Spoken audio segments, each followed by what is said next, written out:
So, hey guys, welcome back to the channel. In today's episode, I want to get into actually a question that one of you guys left. Let me give credit where credit is due. Deborah. So Deborah, I'll put the full comment in the description. So Deborah said, great tips, always learning through those videos. I would be interested on what's in your camera bag. So let's get into it. I'm not gonna go into my backup bag. I'm not gonna go into, every single little thing that we carry, because that's gonna be like a 20-minute video and I don't think you guys wanna see my face for that long. So let's get into it.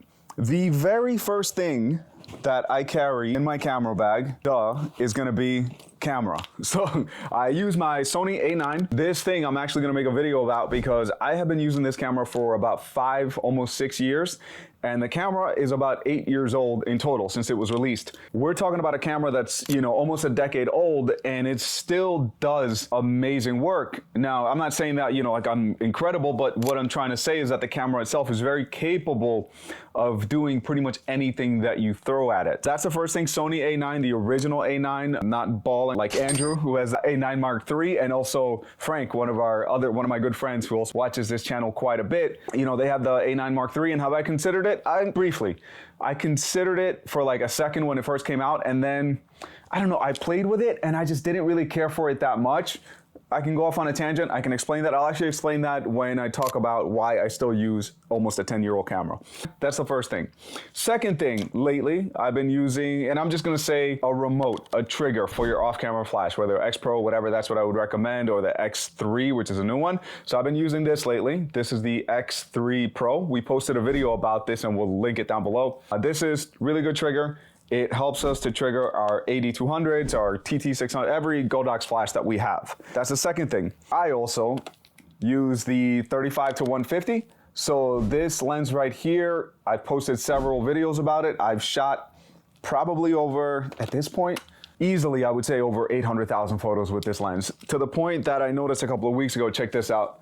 I don't know if it'll focus, but a writing of the 35-150 is starting to wear off because I've used it so much. Every once in a while, I'll give it a nice clean with some rubber cleaner because I don't want it to look nasty and sweaty. Guys, if you have white on your rings, go in there and wipe it down with some rubber or some leather cleaner. It'll clean it right up. It leaves a little residue after, so make sure you wipe it off, completely. 35-150, lens hood always on. We posted a video about that, why we always do that. Camera, trigger, 35-150. I always also carry, it's in my camera bag, a ton of memory cards. You can hear it. There's a bunch of them in here. And this is only one half of them. The other half I have upstairs in the other bag. I carry a ton of memory cards. One thing that I can tell you guys is whenever there's a sale on Amazon, whenever there's a sale on B&H, Adorama, wherever you choose to buy your memory cards, I've never had a bad experience with Amazon cards. I've heard some people give me mixed reviews about it, that they've said that they've had some and they failed. You guys leave a comment below. Let me know what your experience is. I've never had an issue, so I always buy 64s. I used to buy more 64s, then I just started buying 128 gigabyte cards because if I'm gonna be shooting a wedding, I don't wanna have to think, am I gonna have to stick within 64 gigabytes or not? Now, with my camera, it's only 24 megapixels, so more often than not, I'm not anywhere close to 128, but I just wanna have that buffer in case we have a very long wedding. I always shoot backed up, so it's always on 2 cards, so that's why I have a ton of cards because you can never have enough. I probably have about 60 cards, which gets me by for, at least a couple of months. Another rule, I never format a card until the job has been delivered. Like, don't format them for no reason. Format them when you need them, right? So there have been times where like I'll pull a card and I'll put it in there and I go, holy moly, this was a job that we shot like 6 months ago. So just leave it, because worst case scenario, if your catalog fails, your computer fails, your hard drive fails, if you have the card and you haven't formatted, you can always restart. Is it gonna suck that you're restarting? Absolutely, but at least you have something to work with and you're not going to be SOL. So that's a little tip. A ton of memory cards, get a bunch of memory cards, thank me later. Next thing, actually, you know what? Last thing on my A9. This strap right here is from Peak Design. I've been using it, actually I've been using this one for like probably like 8 or 9 years because I used it on my Nikon before. So I highly recommend this. Notice that I don't have a neck strap. I don't like wearing a neck strap because when I take it off and I'm shooting, it usually gets in the way. To be quite honest, I would rather put my camera down whenever I'm shooting and direct and do whatever I need to do and then pick it back up. But with this thing, one thing that I like is that I don't have to hold my camera tight all day. I can let it go and just kind of like let it hang, or I'll grab it like this and I'll let it hang, hold it tight, obviously. But it's just a really good thing to have. I definitely recommend it. I don't like the loop one, the one that goes on your wrist and then your camera's just dangling all over the place. I like this one because it's more secure. So definitely recommend that. We posted a video also on that. All these things that I'm mentioning, I'll post the links in the description. So if you guys want to check it out after you're done watching this, all the things that I use essentially. Next thing, it is this guy. So I've been using this for the past few months. This is the Tamron 17-28 2.8. This is the version 3. It's a great lens. I mean, it's so small, so smooth, but it gets the job done. It's all you need. It's lighter. I used to have the 14-24 from Sigma. It was a great lens. It's a great lens, but it was heavier. I didn't really need the 14. I feel like this one stops me from distorting my subject because it's not crazy wide. It's not 14. I'll tell you this. I've been using this for the last almost year, probably, maybe even more. Not once have I gone, man, I wish I had a wider lens. This is plenty. Now, Tamron has come out with the 16-30 2.8, and that one is a little enticing. I might hit them up and see if I can get that one to test out. But for something that is not super expensive, it's wide, it's 2.8, it's for full frame. 17-28, really good option. I'll link the video also, the one that we posted about that one. Next thing, actually, let's cover the lenses. This is a lens that I'm gonna post it after this video, which is the review on the Tamron 90mm 2.8. And this is the macro lens. So that's what it looks like. Oh yeah, you guys might be wondering, if you are not following the channel, why all my equipment is Tamron, why I don't have like G Master lenses. In my personal opinion, I don't really see the difference. And oh my God, you guys are coming after me in the comments for this one.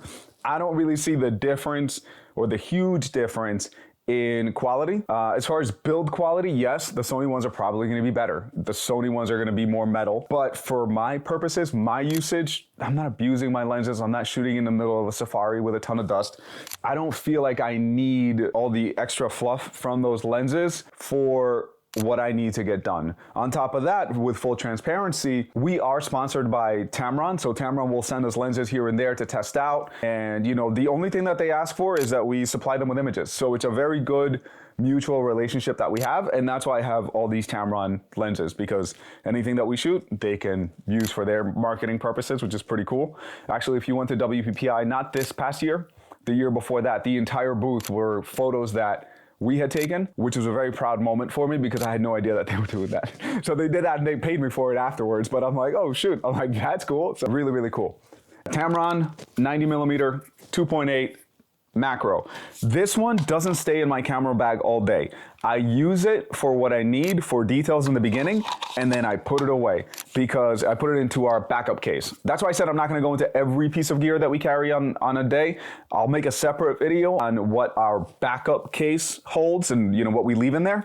This one goes in there after getting ready photos, because after getting ready photos, I'm not going to need this. I don't need the microscope, focal length. This is just for the details in the beginning of the day, and then it goes in the bag. So this is a purchase you make once in your life, probably, because if you only use it 5 minutes out of an entire day, it should last you a very long time. Take care of your gear, guys. So that's that as far as lenses. That's all I carry for lenses. So realistically, the 17-28, 35-150, those are the only lenses that I carry all throughout the day to keep my bag nice and light. And then this one in the beginning, and then it gets put away. This one, I wasn't sure if I was gonna include it, but I'm going to. This is the Sony A7 III. This is my backup camera. So the backup camera doesn't get any activity, really. This is here for an emergency. Now, if we're shooting at a venue where the parking lot and the venue are within a minute walk, 2-minute walk, this is gonna stay in my backup case in the trunk locked up, because there's no reason to carry an extra camera And the less junk that you can carry into a venue, the less things that could potentially get stolen. The reason I don't like carrying my Pelican case or my rolling case inside all the time is because if I leave it somewhere, somebody could just walk in. This is very small. So smooth. If you're wearing a jacket, you can easily shove this in your jacket and walk out and nobody's gonna pay attention. If there's no camera, you know, you might run into a situation. Recently, there was a wedding where somebody walked in and stole money from the couple at the reception. Like, I forgot how many thousands of dollars that they stole. You know, let's not be a victim. Let's try to be smart about what we carry. If we don't need it, don't bring it with you. So this, I usually leave in there unless it's someplace, let's say we park and then the location where we're gonna be shooting is a 10, 20-minute golf cart ride all the way down to the bottom. Then I'll put this in my bag just as a backup. But most of the time, I mean, if I'm shooting most of the time a full wedding, we have our team with us. So if our second shooter, our assistant also brings their cameras, I'll usually tell them, hey, listen, if it hits the fan, let me borrow your camera. I'll finish shooting whatever I need to shoot. And if you can go and grab my camera out of the car. That way we don't need to carry extra junk. I don't want my assistant to be like a camel, carrying a ton of things when in reality we only need a couple of things. So that's my logic behind that. A few more miscellaneous things, because really I don't carry that much more stuff. All the other things, like I said, is non-photo related in a sense. I'll go into that in a different video. The other photo related thing is this little blower. So I carry this one because in the beginning of the day, first thing I do, I try to remember, is I give it a little blowing action. Pause. I do this and then I always do it upside down, so if there's any dust, it's gonna fall down. If you're doing it like this, it doesn't make any sense. You're probably gonna be pushing junk in. So a little bit of that. Also blowing in the back and the front of your lens, so that way your editor won't get mad or you won't be wasting time editing all that dust out. That being said, I'm also gonna post a video about Lightroom because they just came out with removing dust. And today is Halloween, October 31st, 2025. So if you're watching this later, it's been out for a while, but right now it's only been out for a couple of days. I'm gonna experiment with that on how easy it is to remove dust with Lightroom now. The other thing I carry in my camera bag is hairspray. No, these are the extra things that I'm gonna show you guys. It's gonna stick to the like meat and potatoes of like what I would recommend if you guys were to equip your bag for a wedding. Obviously, batteries. So I carry a ton of batteries. I've bought probably 8, 9 batteries in here. I just don't want to have to take a chance and then forgot that I didn't charge a battery. If I forgot to charge 3 batteries, I still have another, 7, 8 batteries that I can play with. It'll still work. So that's one thing that I always, just like memory cards, just buy a bunch in the beginning and then just, charge them, obviously. But if you forget to charge a couple, you're not going to be out of luck. And then another thing that I recommend is, you guys, it was back and forth. Most people did agree, but some people said that they only buy brand specific batteries. I've never had an issue with them, and I've been shooting with off-brand batteries even since my Nikon days. So for the last 15, 16 years, maybe even before that actually. So from experience, I haven't had a bad experience with third-party batteries, so I would still recommend them. There's a video actually I posted. Some of the newer ones, they come with charging docks that can charge 3, 4, 5 batteries at a time.